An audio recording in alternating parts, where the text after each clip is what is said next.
بتاؤ کس نے پیسے نکالے ہیں میری جیب سے؟ خبردار جو کسی نے جھوٹ بولنے کی کوشش بھی کی، ورنہ میں لوہے کی تار سے ماروں گا۔ ذرا بھی لحاظ نہیں کروں گا کہ تم لوگ میری اولاد ہو، سمجھ رہے ہو نا؟ چپ چاپ بتاؤ کس نے میری جیب سے پیسے نکالے ہیں؟ ساجد اور رمشا اپنے باپ کے سامنے مجرم بنے کھڑے تھے۔ کبھی رمشا ساجد کی طرف دیکھتی تو کبھی اپنے ابا کی طرف۔ اماں تو خاموشی سے پیچھے کھڑی تھی، جانتی تھی کہ جب شوہر کو غصہ آ جائے تو وہ کسی کی نہیں سنتا۔ دونوں کے چہروں پر ہی خوف تھا، جانتے تھے کہ جب ابا کو غصہ آ جائے تو وہ بہت سخت مارتے ہیں، ذرا بھی لحاظ نہیں کرتے، خاص کر چوری تو وہ ہرگز معاف نہیں کرنے والے تھے۔ رمشا کا وجود تو کپ کپا رہا تھا، چہرے کی زردی واضح طور پر بتا رہی تھی کہ یہ چوری ہو نہ ہو اسی نے ہی کی ہے، مگر وہ کیا کرتی، وہ بھی تو مجبور تھی۔ اسے ہر حال میں وہ خوبصورت ہار لینا تھا جو کہ اس کی سہیلیوں نے بھی لیا ہوا تھا۔ اسکول سے گھر آتے ہوئے راستے میں ایک جیولری شاپ آتی تھی جس پر نئے ڈیزائن کی جیولری آیا کرتی تھی۔ اس دکان پر ایک بہت خوبصورت ہار تھا جو کہ دیکھنے میں بہت قیمتی لگتا تھا۔ ایک روز جب رمشا اپنی سہیلیوں کے ساتھ اس دکان پر گئی اور اس ہار کی قیمت پوچھی تو وہ قیمت 1000 روپیہ تھی۔ یہ قیمت تو سن کر رمشا کے چہرے پر جیسے سنجیدگی سی چھا چکی تھی۔ اس وقت تو اس کے پاس صرف 10 روپے موجود تھے جو کہ آج اس کے ابا نے اسے چیز کھانے کے لیے دیے تھے۔ اس کے علاوہ وہ روزانہ اسکول میں چیز نہ لیتی اور ابا کے دیے ہوئے پیسوں کو جوڑتی رہتی۔ ہفتے میں ایک روز ہی وہ 10 روپے کی کوئی چیز لے کر کھا لیا کرتی۔ وہ اپنی انگلیوں پر گننے لگی۔ اس وقت اس کے بیگ میں 50 روپے موجود تھے اور یہ 10 روپے جو آج اس کے ابا نے اسے دیے تھے، یہ پیسے تو بہت کم تھے۔ وہ سوچ رہی تھی کہ آخر وہ اتنا خوبصورت ہار کیسے لے کہ تبھی اس کے ساتھ موجود اس کی سہیلیوں نے ویسے ہی 2 ہار فوراً خرید بھی لیے اور لے کر خوشی خوشی اپنے گھروں کو چلی گئیں۔ ایک گہری سانس خارج کر کے تو رمشا ان کو دیکھتی رہ گئی تھی، پھر دکان والے بھیا سے کہنے لگی کہ بھیا تم ایسے ہار اور بھی لانا، میں بھی تم سے خریدوں گی 1-2 دن تک۔ دکاندار نے بھی ہاں میں سر ہلا دیا اور رمشا گھر چلی آئی۔ اس نے گھر آ کر اپنا گلک توڑا تو اس میں کچھ سکے اور نوٹ موجود تھے۔ جب ان کو گنا تو وہ 500 روپے بنے تھے۔ ابھی بھی اسے 500 کی اور ضرورت تھی۔ وہ جب بھی دکان کے سامنے سے گزرتی تو دکاندار اسے یہی کہتا کہ تم نے یہ ہار خریدنا ہے یا پھر میں کسی اور کو بیچ دوں، مگر وہ ہر حال میں وہ ہار لینا چاہتی تھی۔ اس لیے گھر آئی، اپنے ابا سے بھی پیسے مانگنا چاہے، مگر پھر کترا گئی کیونکہ اس کے ابا تو پہلے ہی کمائیگی کا رونا رو رہے تھے۔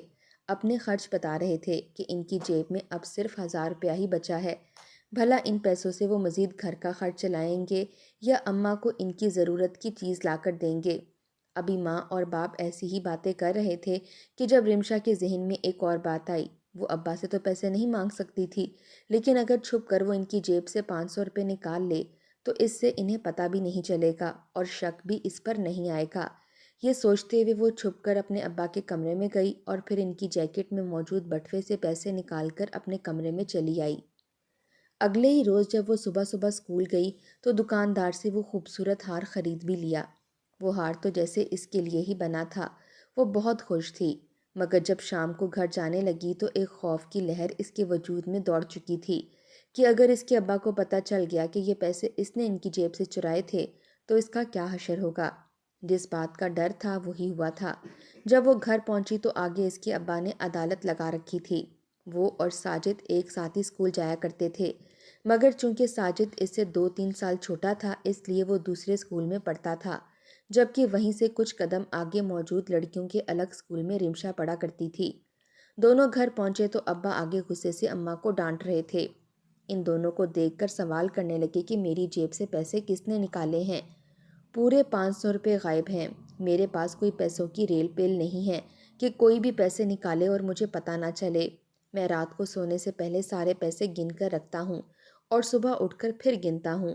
اب سچ سچ بتاؤ تم دونوں میں سے کس نے یہ واردات کی ہے؟ ساجد تو فوراً انکار کر چکا تھا، کہنے لگا کہ ابا مجھے تو پتہ بھی نہیں، نہ ہی میں آپ کے کمرے میں گیا ہوں، میں نے آپ کے پیسے نہیں چرائے۔ جبکہ وہیں رمشا نے بھی ڈرتے ڈرتے یہی بات کہی تھی، مگر اس کی آواز کی کپ کپی واضح تھی۔ رمشا کے ابا کو اس پر شک ہونے لگا۔ وہ غصے سے رمشا کو بازو سے پکڑ کر جھنجھوڑ کر کہنے لگے کہ تم نے ہی پیسے چرائے ہیں نا، اب دیکھو میں تمہارا حشر کیا کرتا ہوں۔ جب لوہے کی تاروں سے جسم پر نشان بنے گا تو تم لوگوں کو پتہ چلے گا کہ یہ چوری کرنا کیا ہوتا ہے۔ ساجد نے جیسے یہ بات سنی تو تڑپ اٹھا تھا۔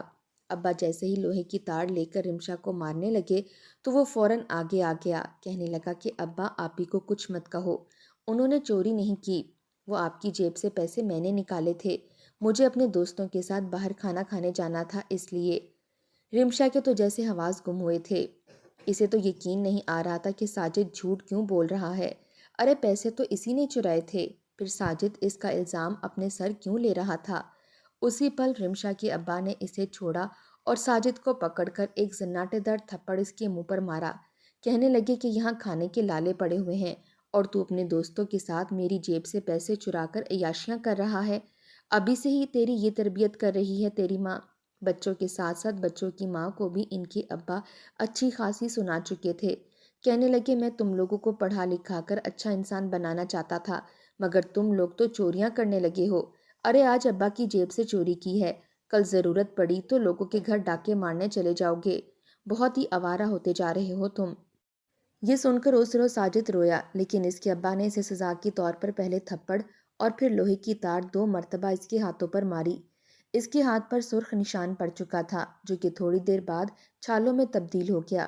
اس کے ابا کہنے لگے کہ اگر یہ نشان تمہیں یاد رہے تو آئندہ کے بعد تم چوری کا سوچو گے بھی نہیں۔ رمشا اور ساجد اپنے کمرے میں جا چکے تھے۔ رمشا ڈر کے مارے ابھی بھی کپ کپا رہی تھی۔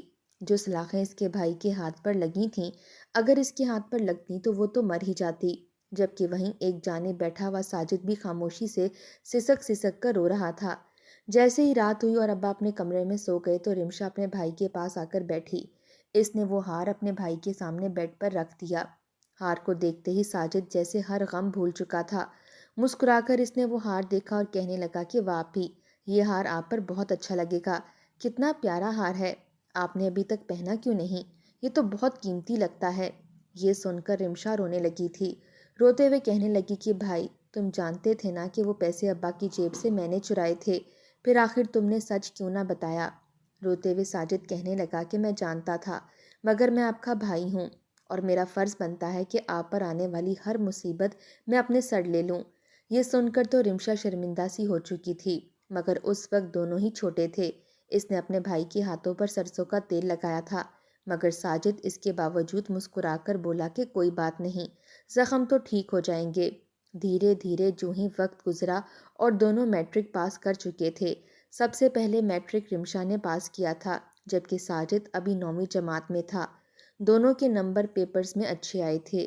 رمشا نے جب اپنا سالانہ رزلٹ دکھایا تو اس کے ابا رزلٹ دیکھ کر بہت خوش ہوئے تھے، کیونکہ اس نے اچھے نمبر لیے تھے۔ وہیں ساجد نے بھی 9ویں جماعت میں اچھی کارکردگی دکھائی تھی۔ بچوں کے نمبر دیکھ کر پہلے تو ان کے ابا خوش ہوئے، مگر تھوڑی دیر بعد ان کے چہرے پر افسردگی چھا چکی تھی۔ جب افسردگی کی وجہ ان سے پوچھی گئی تو کہنے لگے کہ میرے پاس اتنے پیسے نہیں ہیں کہ میں دونوں بچوں کو آگے کالج کی تعلیم دلوا سکوں، میں صرف ایک ہی اولاد کو کالج تک پڑھا سکتا ہوں۔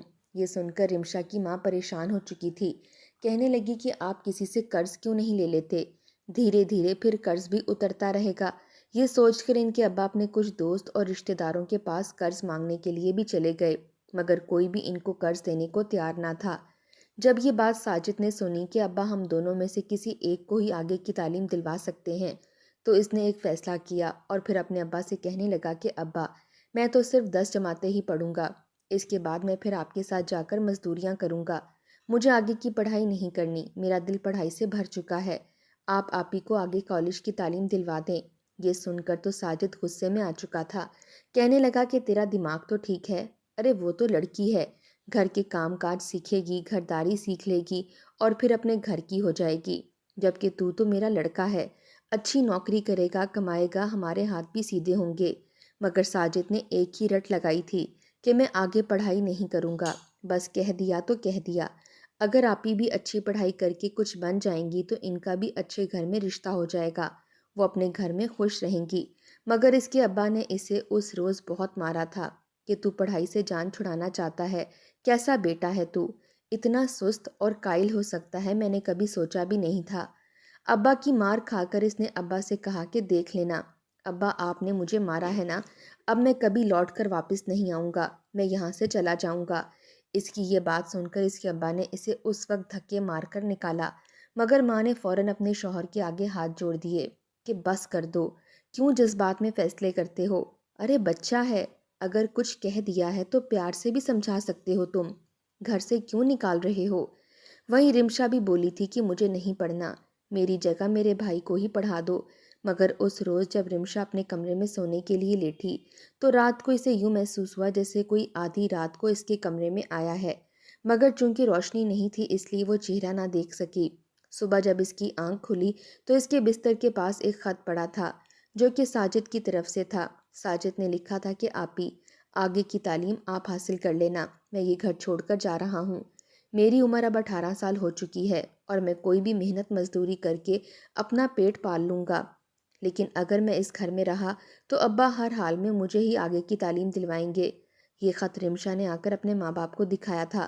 اس کے ابا غصے سے بفر اٹھے، کہنے لگے کہ کہاں جا سکتا ہے، یہیں گاؤں میں کہیں ہوگا، میں ابھی جا کر اسے ڈھونڈتا ہوں۔ اس نے پورا گاؤں چھان مارا، یہاں تک کہ گاؤں سے باہر بھی جا کر دیکھا، مگر اسے کہیں بھی ساجد نظر نہیں آیا تھا۔ ساجد وہاں سے شہر جا چکا تھا۔ اس نے گھر سے کوئی بھی سامان یا پیسے نہیں لیے تھے۔ شہر جا کر ایک زیر تعمیر عمارت میں مزدوری کرنے لگا۔ وہیں جب بیٹے کی کوئی خیر خبر نہ آئی تو ساجد کا باپ بھی پچھتانے لگا، اور پھر آگے کی اس نے تعلیم اپنی بیٹی کو ہی دلوائی تھی۔ گاؤں کے قریب ہی موجود کالج میں 2 سال کی تعلیم حاصل کرنے کے بعد جب رمشا شہر کی یونیورسٹی میں داخل ہوئی تو تب تک 3 سال ہو چکے تھے۔ ان 3 سالوں میں اس نے ایک مرتبہ بھی اپنے بھائی کو نہیں دیکھا تھا۔ اسے تو حیرت ہوتی تھی کہ اس کا بھائی اس کے ساتھ کس قدر وفا کر چکا ہے۔ اس کی خاطر اس نے اپنا گھر بار چھوڑ دیا، نہ جانے وہ کس حال میں ہوگا، کھانا کھایا بھی ہوگا یا نہیں۔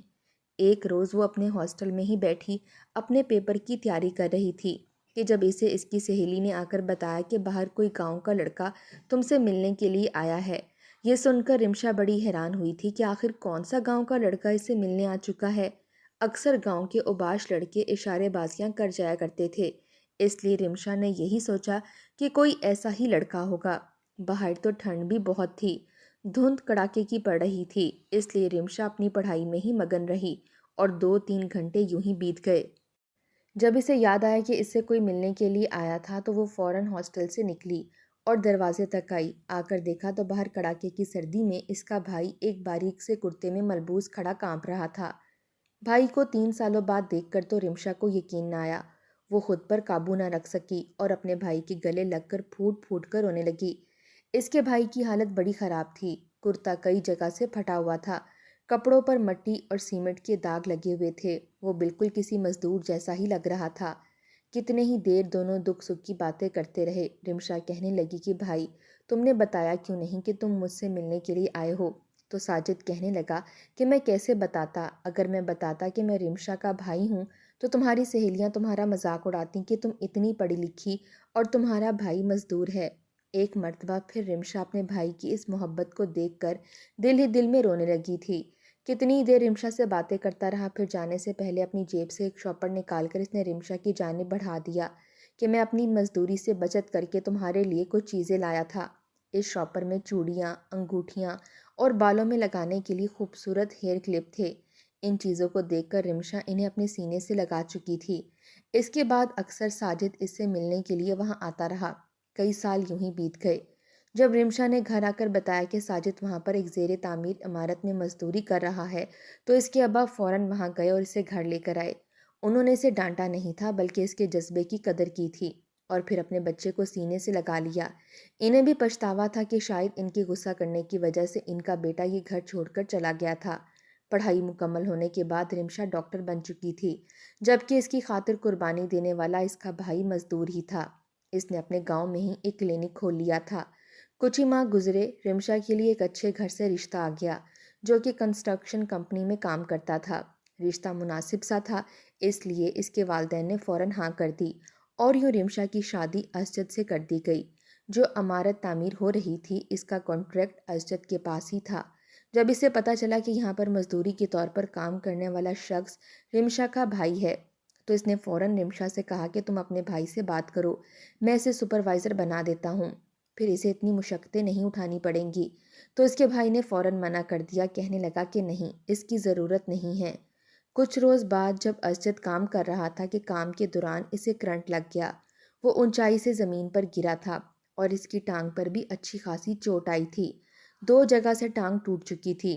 ایک مرتبہ پھر رمشا نے اپنے بھائی سے کہا کہ میں چاہتی ہوں کہ تم سپروائزر بن جاؤ، مزدوری کرنا چھوڑ دو، مگر ساجد کہنے لگا کہ ارے پگلی، میں مزدور ان پڑھ بندہ ہوں، اگر تمہارا شوہر مجھے سپروائزر بنائے گا تو لوگ اس کے بارے میں باتیں کریں گے کہ یہ کیسا ڈائریکٹر ہے جو کہ مزدور کو سپروائزر بنا چکا ہے۔ بہرحال رمشا ایک مرتبہ پھر اپنے بھائی کی یہ محبت دیکھ کر خاموش ہو چکی تھی۔